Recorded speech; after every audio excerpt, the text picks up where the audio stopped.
അതിപ്പോ നഗരസഭ തിരിച്ചു പിടിച്ചു. ഇനി അത് പൊളിച്ച് പൊതു വഴിയാക്കാൻ വഴി 2019 2020 അതെ 1920 അടച്ചിട്ടാണ്. അതെ.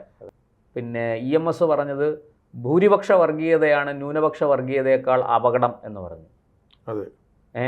87 അതേ EMS ഈ 2016 അധികാരത്തിൽ തിരിച്ചു വന്നതും ആ സംഘടനാ സംവിധാനവും പിണറായിയുടെ കുശാഗ്ര ബുദ്ധിയും കുഴിഞ്ഞ ബുദ്ധിയും കുത്തിത്തിരിപ്പുണ്ടാക്കുന്ന ബുദ്ധിയും ഒക്കെ ചേർന്നാണ്. നമസ്കാരം, ഭാരത് ലൈവിലേക്ക് സ്വാഗതം. നമസ്കാരം. പ്രശാന്ത്. ഈ മാറ്റം കൊണ്ടുവരും, പുതിയൊരു മണ്ഡലമാക്കും കഴക്കൂട്ടത്തെ എന്നൊക്കെ വി മുരളീധരൻ പ്രചരണ സമയത്ത് പറഞ്ഞിരുന്നു. അദ്ദേഹം ജയിച്ചു, പിന്നെ മാറ്റവും വന്നു തുടങ്ങി അല്ലേ? കഴക്കൂട്ടത്ത് അവിടുത്തെ CPM-ൻ്റെ കഴക്കൂട്ടത്തെ മുൻ ഏരിയ സെക്രട്ടറി SS ബിജു അവിടെ ഏറ്റവും പ്രബലനായൊരു രാഷ്ട്രീയ നേതാവായിരുന്നു. ബിജു നേരെ ഇപ്പോൾ കടകംപള്ളിയുടെ വലം കൈ. ബിജു ഇപ്പോൾ വന്നിരിക്കുന്നത് നേരെ BJP-ലേക്കാണ്. ട്രോളുകളൊക്കെ ഒരുപാട് ഇറങ്ങുന്നുണ്ട്. ഇദ്ദേഹത്തിൻ്റെ ഒരു സ്ഥാപനം അതിനെ അടച്ചു പൂട്ടേണ്ടി വരും, കാരണം പോയത് BJP-ലേക്കല്ലേ എന്നൊക്കെ ചോദിച്ചിട്ട് ഒരുപാട് ട്രോളുകളൊക്കെ ഉണ്ട്. പക്ഷേ ഈ ഒരു വരവ് കഴക്കൂട്ടത്തെ മാത്രമല്ല, തിരുവനന്തപുരം ജില്ലയിൽ തന്നെ CPM കേന്ദ്രങ്ങളെ മൊത്തം ഞെട്ടിച്ചിരിക്കുകയാണ്. ഏതാണ്ട് കടകംപള്ളിയുടെ വലംകൈ എന്നതുപോലെ തന്നെ തിരുവനന്തപുരം ജില്ലയിലെ തന്നെ ഒരു പ്രധാന വക്താവ്, പ്രത്യേകിച്ച് കഴക്കൂട്ടത്ത് ഒരു കാലഘട്ടത്തിൽ എന്ന് പറഞ്ഞാൽ ഒരു 10 വർഷം മുമ്പ് പഴയ തിരുവനന്തപുരം നോർത്ത് അവിടെ പിന്നീടാണ് നഗരസഭയിലേക്ക് അത് പോകുന്നത്. കഴക്കൂട്ടം പഞ്ചായത്തായിരുന്നു. അതെ. അപ്പോഴൊക്കെ അവിടെ ഈ BJP RSS കളുടെ ശക്തമായ വേരോട്ടമുള്ള ഒരു പ്രദേശമാണ്. വലിയ സംഘർഷങ്ങൾ നടന്നിട്ടുണ്ട്. കരിക്കകം, കഴക്കൂട്ടം, അങ്ങനെ ഈ പേട്ട തൊട്ട് അങ്ങോട്ട് അതെ വടക്കോട്ട് ഈ പറഞ്ഞതുപോലെ അത് ആറ്റിങ്ങല്, വർക്കല ഈ ഭാഗത്തൊക്കെ നിരന്തരം സംഘർഷങ്ങൾ ഉണ്ടായ സ്ഥലം. ഒരു തരത്തിലും RSSന്റെ പ്രവർത്തനം നടത്താൻ അനുവദിക്കില്ല. ചെമ്പഴന്തിയിൽ, അതുപോലെ തന്നെ ഈ പിന്നെ ശ്രീകാര്യം, അതുപോലെ മുരുക്കുംപുഴ, ഇന്നത്തെ ചിറയൻകീഴ് ഭാഗത്തൊക്കെ വരുന്ന പല സ്ഥലങ്ങളും അവിടെ വലിയ സംഘർഷങ്ങൾ, RSS പ്രവർത്തകരെ വേട്ടയാടിയ CPM-കാർ അവരുടെ ഭരണത്തിൻ്റെ ഹുങ്കിൽ വേട്ടയാടിയ നിരവധി സംഭവങ്ങളുണ്ട്, കള്ളക്കേസുകളുണ്ട്. പക്ഷെ അതിനെല്ലാം അതിജീവിച്ച് അവിടെ RSS പ്രവർത്തനം പുഷ്ടി പ്രാപിച്ചു. പക്ഷെ ഭയന്നായിരുന്നു, ഒരു ഭയം പുറമേ ഒരു ഉള്ളിൽ ഭയവും പുറമേ ഒരു നിശബ്ദതയും ഒക്കെ ഉണ്ട് അന്നത്തെ പ്രവർത്തനത്തിന് ഉണ്ടായിരുന്നു. പക്ഷേ കാലം അങ്ങോട്ട് ഇതിപ്പോൾ മാറി ഒരു ഈ നമ്മുടെ നഗരസഭയിലേക്ക് ചേർക്കപ്പെട്ടതോടെയാണ് ആ കഴക്കൂട്ടത്തിൻ്റെ ഒരു രാഷ്ട്രീയ ഗതി അങ്ങോട്ട് മാറിയത് എന്ന് എനിക്ക് തോന്നുന്നു. പിന്നീട് അങ്ങനെയാണ് വി മുരളീധരൻ ഇപ്പോൾ രണ്ടാമത്തെ വട്ടം മത്സരിച്ച് ജയിക്കുന്നത്. 2016 മത്സരിച്ച് 4000 ചില്ലുവാന വോട്ടുകൾക്കോ മറ്റോ തോറ്റു. അദ്ദേഹം 42,000 വോട്ട് പിടിച്ചു. ഇദ്ദേഹം കടകംപള്ളി അന്ന് 46,000 വോട്ട്. പ്രത്യേകിച്ച് പറയുകയാണെങ്കിൽ കടകംപള്ളി സുരേന്ദ്രൻ്റെ തട്ടകമായ കടകംപള്ളിയിൽ പോലും BJP കൗൺസിലറാണ്. അതെ. ഇന്നിപ്പം അദ്ദേഹത്തിൻ്റെ തന്നെ കടകംപള്ളി ഈ ജയ രാജീവാണ് ഇന്ന് ആനേറ ഒരു നഗരസഭയ്ക്ക് ഒരു ആനേറ മിനി സിവിൽ സ്റ്റേഷനുണ്ട്. ഒരു ചെറിയ 9 കടകളൊക്കെ ഉള്ള നഗരസഭയുടെ ഒരു കിട്ടണം. അവിടെ ഒരു കോവിഡ് ഹെൽപ്പ് ഡെസ്ക് എന്ന പേരിൽ 2019 ആരംഭിച്ച ഒരു മുറിയെ അതൊരു വഴി അടച്ച് CPM-കാർ അവിടെ CPM കമ്മിറ്റി ഓഫീസായി ഉപയോഗിച്ചുകൊണ്ടിരിക്കുന്നു. നോട്ടീസ് കൊടുത്തു, ഒഴിഞ്ഞില്ല. കൊടിതോരണങ്ങൾ എല്ലാം ഇന്ന് നഗരസഭ അധികൃതർ ബലം പ്രയോഗിച്ച് നിന്ന് അതെല്ലാം പൊളിച്ചു നീക്കി ചെങ്കൊടി എല്ലാം എടുത്തുകൊണ്ട് അത് ഈ വാർഡിലാണ്, ഈ നമ്മൾ ഈ പറയുന്ന മണ്ഡലത്തിൽ ഈ വാർഡിലാണ്. അപ്പോൾ അതെന്തായാലും അവിടെ ക്ലീനാക്കി ഇതിൻ്റെ മേളിലൊരു 4ാമത്തെ നിലയിൽ വലിയൊരു ഹാളുണ്ട്. അവിടെയാണ് ഇവർ പൊതുയോഗങ്ങൾ നടത്തിക്കൊണ്ടിരുന്നത്, പാർട്ടി യോഗങ്ങൾ.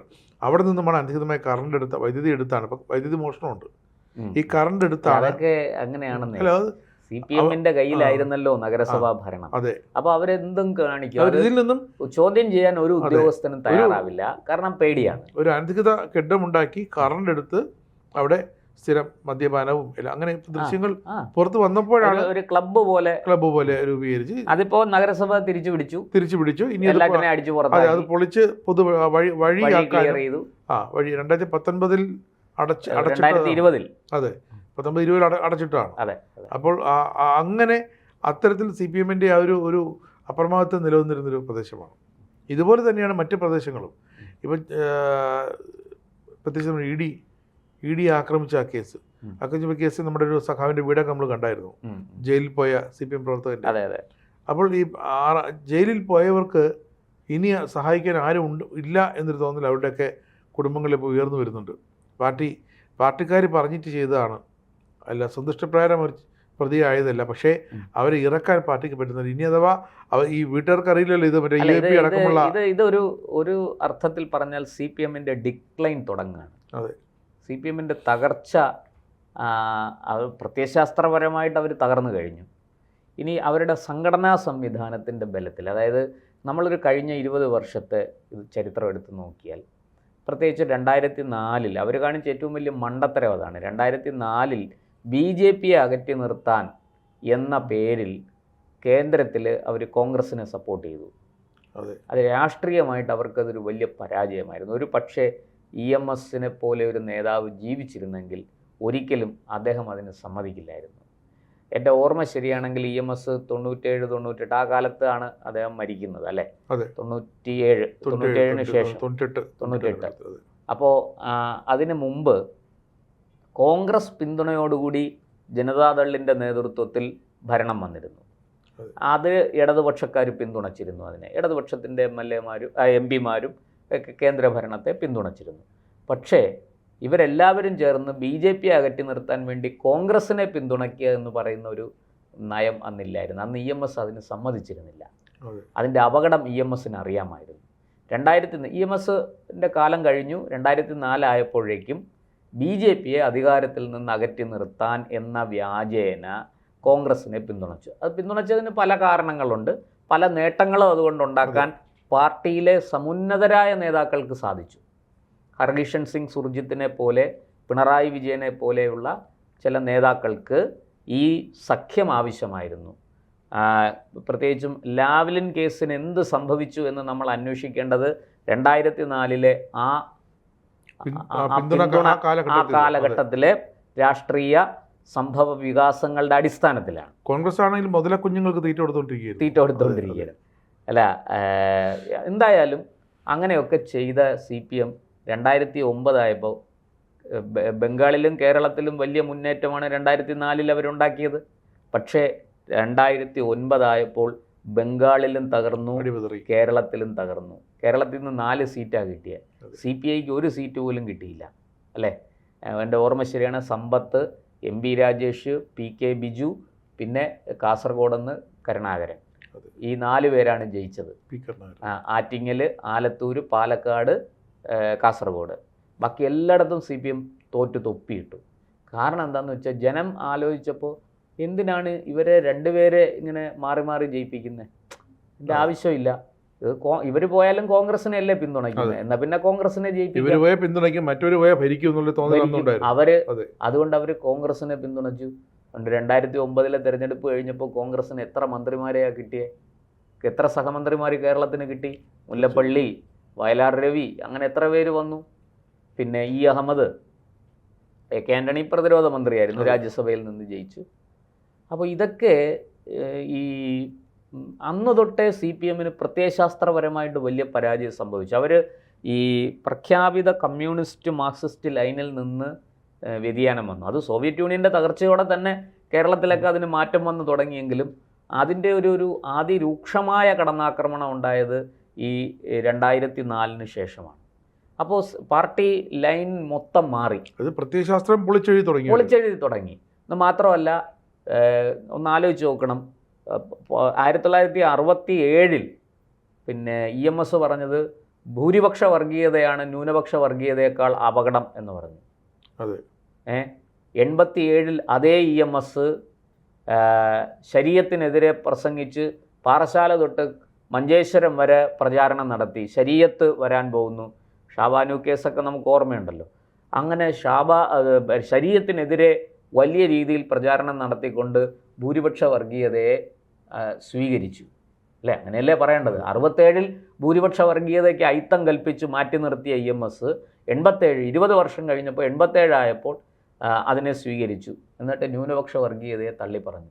ശരീഅത്തിനെ തള്ളിപ്പറയുക എന്ന് വെച്ചാൽ മുസ്ലിം ന്യൂനപക്ഷത്തെ തള്ളിപ്പറയുക എന്നാണ്. ഇതേ തള്ളിപ്പറച്ചിട്ടാണ് 2004 AK ആന്റണി നടത്തിയത്. പക്ഷെ അദ്ദേഹത്തിന് സീറ്റും പോയി. അല്ല, അത് രണ്ടും തമ്മിൽ വ്യത്യാസമുണ്ട്. ഒന്ന് കമ്മ്യൂണിസ്റ്റ് പാർട്ടിയാണ്, ഒന്ന് കോൺഗ്രസ് ആണ്. ഒന്നൊരു കേഡർ സംവിധാനത്തിലുള്ള പാർട്ടിയാണ്, ഒരു പ്രത്യയശാസ്ത്ര അടിത്തറയുണ്ട്. മറ്റേതങ്ങനെയല്ല, ഒരു ആൾക്കൂട്ടമാണ്. പ്രത്യേകിച്ച് അങ്ങനെയൊന്നുമില്ല, ഒരു ദേശീയ സ്വഭാവം അതിനുണ്ടെന്നേ ഉള്ളൂ. അതൊക്കെ ഇപ്പോൾ കൈമോശം വന്നിട്ടുണ്ട്, ഇരിക്കട്ടെ എങ്കിലും. അപ്പോൾ അങ്ങനെ ഈ പ്രത്യയശാസ്ത്രപരമായിട്ട് തന്നെ വലിയ പരിക്കുകളേറ്റ് നാമാവിശേഷമായി പ്രത്യയശാസ്ത്രപരമായ ഒരു ബലവും ഇല്ലാത്ത അവസ്ഥയിൽ കമ്മ്യൂണിസ്റ്റ് പാർട്ടി 2005 ആയപ്പോൾ തന്നെ മാറിക്കഴിഞ്ഞു. പിന്നെ അതിൽ നിന്ന് അവർക്കൊരു മോചനം ഉണ്ടായിട്ടില്ല. അത് പാർട്ടിയുടെ ഒരു സംഘടനാ സംവിധാനം കൊണ്ടാണ് പിടിച്ചു നിന്നത്. ഈ 2001 കേരളത്തിൽ വലിയ തിരിച്ചടി കിട്ടി 40 സീറ്റുമായിട്ട് പ്രതിപക്ഷത്തിരുന്ന പാർട്ടിക്ക് ജീവൻ വയ്പ്പിച്ചത് VS ആണ്. അദ്ദേഹത്തിൻ്റെ അഴിമതി വിരുദ്ധ പോരാട്ടം, ഈ സ്ത്രീ സുരക്ഷ സംബന്ധിച്ച പോരാട്ടം, ഇതൊക്കെയാണ് കേരളത്തിലെ ജനങ്ങൾക്ക് വലിയ പ്രതീക്ഷ കൊടുത്തത്. VS-ൽ അവർ ഒരു രക്ഷകനെ കണ്ടു. ആ രക്ഷകനെ എതിർത്തുകൊണ്ട് അപ്പുറത്ത് പിണറായി വിജയൻ എന്ന പാർട്ടി സെക്രട്ടറി ഇങ്ങനെ ഉറച്ചു നിന്നപ്പോൾ ജനം VS-ലുള്ളൊരു വിശ്വാസ്യത വെച്ചുകൊണ്ട് മുന്നോട്ട് പോയി, അല്ലേ? ആ മുന്നോട്ട് പോക്കാണ് 2006 VS-ൻ്റെ മുഖ്യമന്ത്രി കസേരയിലേക്കുള്ള പിടിച്ചു കയറ്റിയത്. അതാണ്.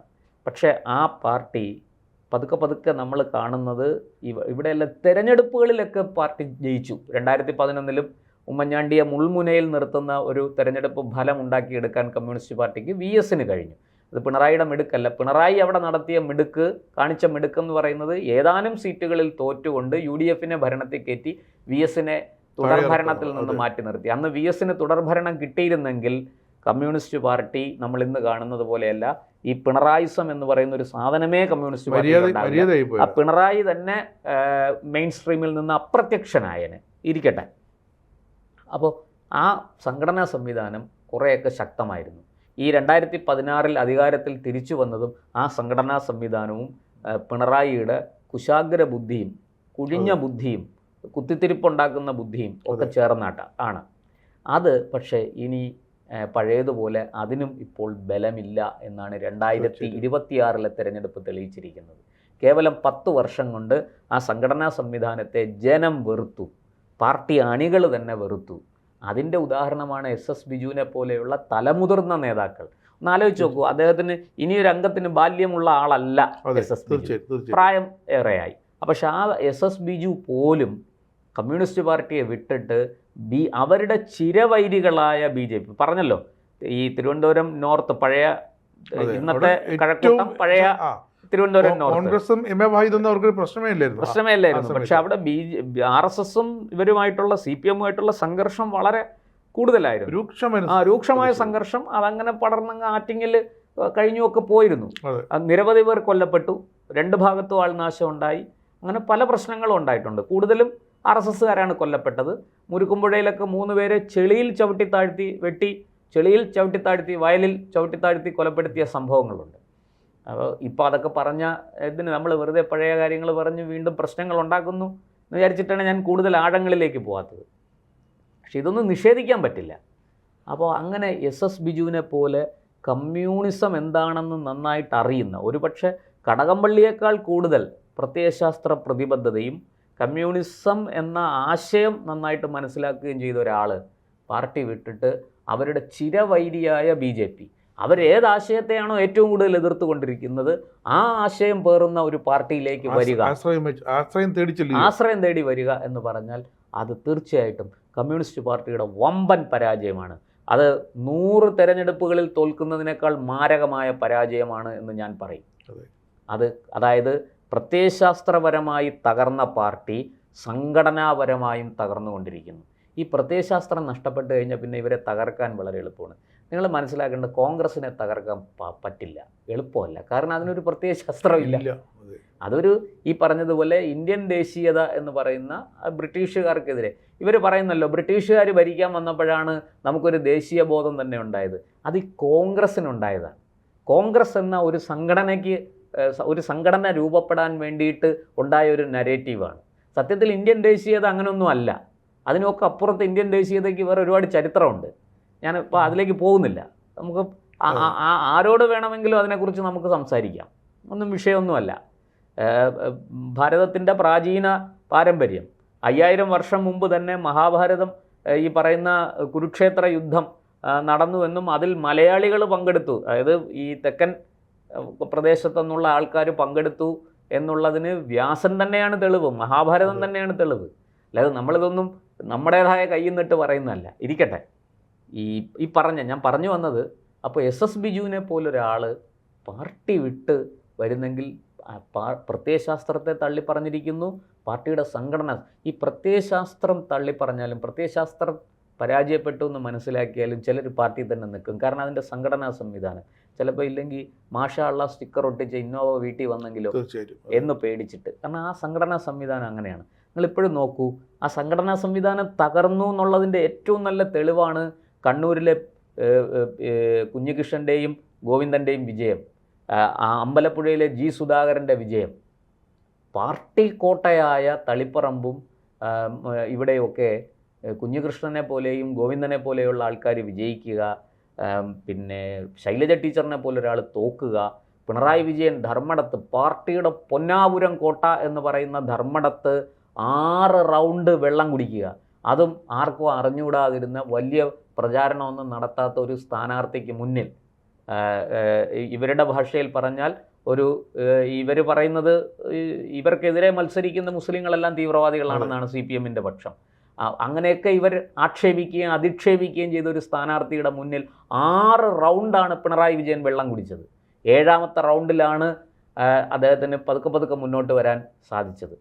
അപ്പോൾ അത് സത്യത്തിൽ പാർട്ടിയുടെ സംഘടനാ സംവിധാനം തകർന്നിരിക്കുന്നു. അതായത് പഴയതുപോലെ വിരട്ടി മാഷാ അള്ളാ സ്റ്റിക്കർ ഒട്ടിച്ച ഇന്നോവ വീട്ടിൽ വരും, TP 51 വെട്ടി കൊന്നതുപോലെ ഒരു മനുഷ്യനെ കൊല്ലാൻ ഒറ്റ വെട്ടുപോരെ, ഈ 51 വെട്ടെന്തിനാണ് എന്ന് വെച്ചാൽ അത്രയും മൃഗീയമാണ്. ഇതായിരിക്കും നിൻ്റെയൊക്കെ അനുഭവം എന്ന് കാണിച്ചു കൊടുക്കുകയാണ്. അതിനുവേണ്ടി ചെയ്തതാണ്. അതായത് കുലംകുത്തിക്ക് ശിക്ഷ ഇങ്ങനെയായിരിക്കും എന്ന് വളരെ കൃത്യമായ സന്ദേശമാണ് കൊടുത്തത്. അതാണ് 51 വെട്ട് കാണിക്കുന്നത്. അങ്ങനെയെല്ലാം ചെയ്ത പാർട്ടിയുടെ സംഘടനാ സംവിധാനം നോക്കൂ. 2012 TP കൊല്ലപ്പെട്ടത്. ഇന്നിപ്പോൾ എത്ര, 14 വർഷം കഴിഞ്ഞിരിക്കുന്നു. ഈ 14 വർഷം കൊണ്ട് ആ പാർട്ടിയുടെ സംഘടനാ സംവിധാനം, അതിൻ്റെ ഗുണ്ടാ സംവിധാനം, അതിൻ്റെ ക്രിമിനൽ സംവിധാനം ഒക്കെ തകർന്നിരിക്കുന്നു എന്നാണ് ഈ വിമതന്മാർ ജയിച്ചത്. ഇനിയൊരു വിമതയായിട്ട് മത്സരിച്ച ഒരാൾ നാമമാത്രമായ വോട്ടിന് തോറ്റുപോയി, ഐഷ പോറ്റി. ഒക്കെ ഒരു സ്ത്രീയാണ്. എന്നിട്ടും അവർ ഭയക്കാതെ കൊല്ലം പോലൊരു കൊട്ടാരക്കര മണ്ഡലത്തിൽ, നമുക്കറിയാം പഴയ ശൂരനാട് വെടിവെപ്പൊക്കെ നമുക്കറിയുന്ന, നമ്മൾ കേട്ടിട്ടുള്ള ചരിത്രമാണ്. കമ്മ്യൂണിസ്റ്റ് പാർട്ടിക്ക് എങ്ങനെയാണ് അവിടെയൊക്കെ വേരോട്ടം ഉണ്ടായതെന്ന് നമുക്കറിയാം. ആ കമ്മ്യൂണിസ്റ്റ് പാർട്ടിയെ വെല്ലുവിളിച്ചുകൊണ്ട് ഐഷ പോറ്റി എന്നൊരു ധീരയായ വനിത അവിടെ മത്സരിക്കാൻ വന്ന് നിസ്സാര വോട്ടുകൾക്ക്, 1000 ചില്ലാൻ വോട്ടുകൾക്കാണ് അവർ തോറ്റുപോയത്. ഈ ബാലഗോപാലൻ സത്യം പറഞ്ഞാൽ വെള്ളം കുടിച്ചു. അതെനിക്ക് തോന്നുന്നു കോൺഗ്രസ്സുകാർ കാണിച്ച എന്തോ ഒരു, കോൺഗ്രസിൻ്റെ ആൾക്കാർക്ക് അവിടെ ഒരു താല്പര്യക്കുറവുണ്ടായിരുന്നു. ഐഷ പോറ്റി ജയിക്കണ്ട എന്ന് അവിടുത്തെ കോൺഗ്രസ്സുകാരോ കരുതിക്കൂട്ടി വിചാരിച്ചു എന്നാണ് ഞാൻ മനസ്സിലാക്കുന്നത്. പോട്ടെ, അത് നമുക്ക് വേറൊരു ഇതിൽ കൊട്ടാരക്കര മാത്രമായിട്ട് എടുത്തു വെച്ച് ചർച്ച ചെയ്യേണ്ട ഒരുപാട് വിഷയങ്ങൾ. കഴക്കൂട്ടത്തിൽ തുടക്കമായിട്ടുണ്ട്. കഴക്കൂട്ടത്തെ തുടക്കം ഈ പാർട്ടിയുടെ സംഘടനാ സംവിധാനം തകർന്നു തുടങ്ങിയതിൻ്റെ ഏറ്റവും നല്ല ഉദാഹരണങ്ങളിൽ ഒന്നാണ്. അത് കുഞ്ഞികൃഷ്ണൻ്റെ, ഗോവിന്ദൻ്റെ, G സുധാകരൻ്റെ ഒക്കെ വിജയത്തിനപ്പുറത്തേക്ക് ഈ പാർട്ടിയുടെ സംഘടനാ സംവിധാനം, അതായത് ഇനി 51 വെട്ടി കുലംകുത്തികളെ ഇല്ലാതാക്കാം, വർഗവഞ്ചകന്മാരെ ഉന്മൂലനം ചെയ്യാൻ എന്ന നിങ്ങളുടെ നേതാക്കളുടെ വിശ്വാസം, സങ്കല്പം, പദ്ധതി, ആസൂത്രണം അതൊക്കെ പൊളിഞ്ഞു തുടങ്ങിയിരിക്കുന്നു. ഇനി അതിനൊന്നും ഈ നാട്ടിൽ ക്ലച്ച് പിടിക്കാൻ പറ്റില്ല.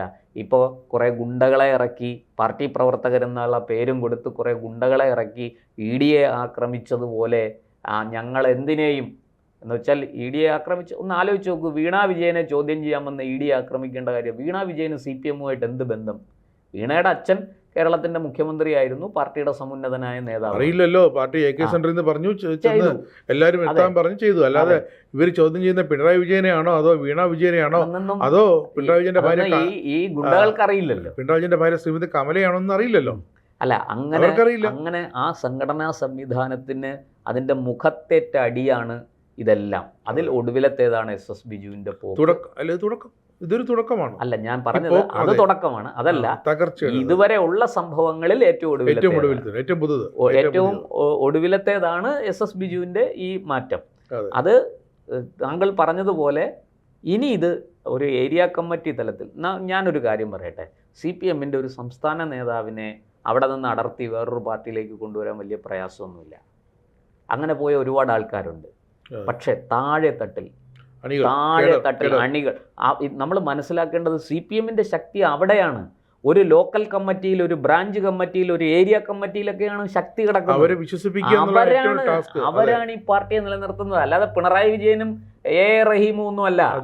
ഈ പാർട്ടിയെ നിലനിർത്തുന്നത് താഴെ തട്ടിൽ, ബ്രാഞ്ചിൽ, LC-യിൽ, ഏരിയയിൽ പ്രവർത്തിക്കുന്ന പ്രവർത്തകരും നേതാക്കളുമാണ്. അവരുടെ അടുത്തൊന്ന് സംസാരിച്ച് നോക്കൂ, നമ്മൾ വിജയിക്കില്ല. അവർ ഏത് ചോദ്യത്തിനും മറുപടി പറയും. വളരെ തന്ത്രപരമായിട്ട് ഇത്രയും ഭംഗിയായിട്ട് രാഷ്ട്രീയം പറയുന്നവരെ നമുക്ക് വേറെ ഒരു പാർട്ടിയിലും കാണാൻ കഴിയില്ല. ഈ BJP ഒക്കെ അവരെ കണ്ടു പഠിക്കണം. BJP നേതാക്കൾ ഇങ്ങനെ തേരാപ്പാരാ നടക്കുന്നത്. ഈ എസ് ബിജുവിനെ പോലുള്ളവർ BJP-യിൽ വന്നത് BJP നേതാക്കളുടെ മിടുക്ക് കൊണ്ടൊന്നുമല്ല. നരേന്ദ്രമോദി എന്ന പ്രധാനമന്ത്രിയിലും RSS എന്നൊരു പ്രസ്ഥാനം BJP-യുടെ പുറകിൽ നിൽക്കുന്നത് കൊണ്ടും ഒക്കെയാണ് അവർ വരുന്നത്. കാരണം അവർ രക്ഷയ്ക്ക് വേണ്ടിയിട്ടാണ് ഇവിടെ വരുന്നത്. അതെ, തീർച്ചയായും.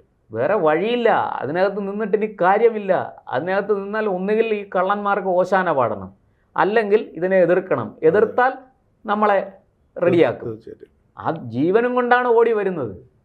അപ്പോൾ ആ ഒരു മാറ്റം സംഘടനാപരമായിട്ട് പാർട്ടി തകർന്നു തുടങ്ങിയിരിക്കുന്നു. അത് ഇനി കൂടുതൽ ക്രിമിനൽ പ്രവർത്തനങ്ങളിലേക്ക് പോകും. കേരളത്തിൽ വലിയ സംഘർഷങ്ങളാണ് കാത്തിരിക്കുന്നത്. CPM അന്തം വിട്ടിരിക്കുകയാണ്. അവർ എന്തും ചെയ്യും. അത് എത്ര കണ്ട് VD സതീശൻ സർക്കാരിൻ്റെ പോലീസിന് അതിനെ നിയന്ത്രിക്കാൻ കഴിയും, അതിനെ കൈകാര്യം ചെയ്യാൻ കഴിയും എന്നുകൂടി നമ്മൾ ഈ അവസരത്തിൽ ചിന്തിക്കേണ്ടതാണ്. എന്തായാലും താങ്കൾ പറഞ്ഞതുപോലെ എസ് ബിജുവിൻ്റെ ഒരു മുൻ ഏരിയ കമ്മിറ്റി സെക്രട്ടറിയുടെ വരവ് ഒരു തുടക്കമാണ്. ഇനിയും ഒരുപാട് പേർ പാർട്ടി വിടും. എന്തുകൊണ്ട്, എൻ്റെ ഒരു ചോദ്യമുണ്ട്, എന്തുകൊണ്ട് ബിജു ഭരിക്കുന്നത് ഇപ്പോൾ കോൺഗ്രസ് ആണല്ലോ, കോൺഗ്രസിലേക്ക് പോയില്ല? അദ്ദേഹം എന്തുകൊണ്ട് കേവലം 3 MLA-മാർ മാത്രമുള്ള BJP-യെ തിരഞ്ഞെടുത്തു? എന്തുകൊണ്ട് കടകംപള്ളി തോറ്റ ആ മണ്ഡലത്തിൽ ജയിച്ചു വന്ന BJP-യുടെ നേതാവ് V മുരളീധരൻ കേവലം 458 വോട്ടിനാണ് അദ്ദേഹം ജയിച്ചത്? അങ്ങനെയുള്ള V മുരളീധരൻ്റെ പാർട്ടിയിലേക്ക് എന്തുകൊണ്ട് എസ് ബിജു വന്നു? ഈ ചോദ്യത്തിന് ഉത്തരം പാർട്ടിക്കാരാണ് അന്വേഷിക്കേണ്ടത്, നമ്മളല്ല. നിങ്ങൾക്ക് മനസ്സിലാവും എവിടെയാണ് പിഴച്ചിരിക്കുന്നത്. അതുകൊണ്ട് ഇതൊരു തുടക്കമാണ്. ബിജുവിനെ പോലെ ഇനി അനേകം ഏരിയ കമ്മിറ്റി സെക്രട്ടറിമാർ, അംഗങ്ങൾ, ലോക്കൽ കമ്മിറ്റി സെക്രട്ടറിമാർ, അംഗങ്ങൾ, ഇവരെല്ലാം പാർട്ടി വിടും. ഇതിൽ ഒട്ടുമുക്കാലും BJP-യിലേക്കായിരിക്കും ചേക്കേറാൻ പോകുന്നത്. നിങ്ങൾ കുറിച്ചു വെച്ചോളൂ.